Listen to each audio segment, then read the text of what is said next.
Online scams are getting more and more common and more sophisticated. With so many of us shopping online these days, how can you protect your money and your credit card information?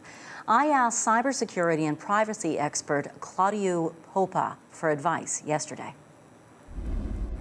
Claudiu Popa, thank you so much for joining us. Thanks for having me on the show. How common are online scams this season? Oh, they're going to be more common than ever. This year, more so than any other time, Canadians are concerned about where their next dollars are coming from, how much they're going to spend on gifts, how much they're going to be able to afford.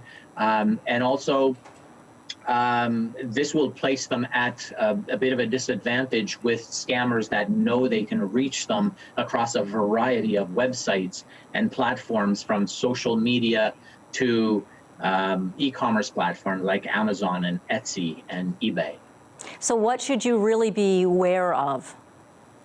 Well, for one, we need to be aware of the fact that the fraud numbers have exploded already. So already at the end of October, we had far exceeded the fraud numbers over the entire year 2021 by $1.5 billion. So that should resonate with people, and they should keep that in mind as they click on urgent calls to action and various links. So that's your first tip there. Watch for clickbait. Anything that seems to be screaming an urgent opportunity is likely to be clickbait, whether it's on a reputable platform like Amazon or simply somewhere on a social media platform. That's key.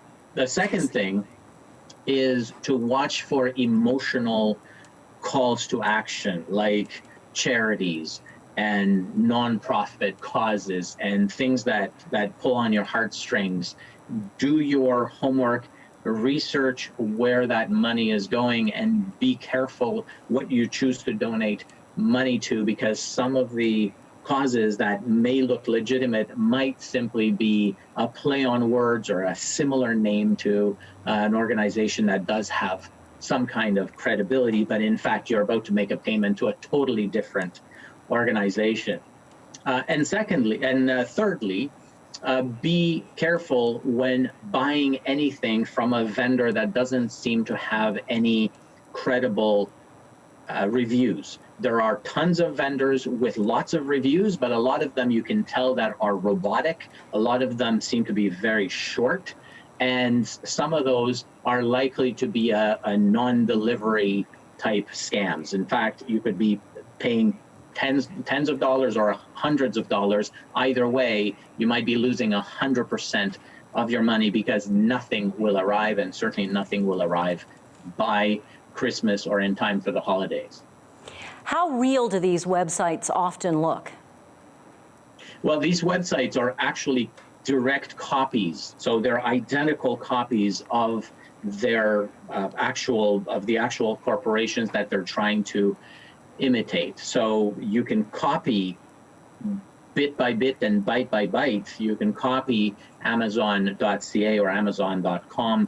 It will be almost impossible to tell the difference. You need to scrutinize the URL, the website address at the top of your screen. Unlike previous years, it's no longer that important to have the little lock icon that we've been told that we need to trust. We need to look for that little lock icon. Well, guess what? Fraudsters and cyber criminals now have their own little SSL certificate. So that little lock icon may be on a fraudulent site just as well as a legitimate site. So that's no longer going to be useful. What's useful is to hover over links before you click them. Make sure that you know where you're about to be sent to, and don't do your shopping on your mobile phone. Always go to a computer, because you'll have that much more information about the links that you're following. A bigger screen. Watch out for anything urgent that says, click now, limited time deal. Anything that's trying to push you. Don't impulse shop, and do your homework, correct? Urgency is a dead giveaway, that's right. Claudiu Popa, thank you so much for sharing your wisdom with us. My pleasure. Thanks for having me on the show.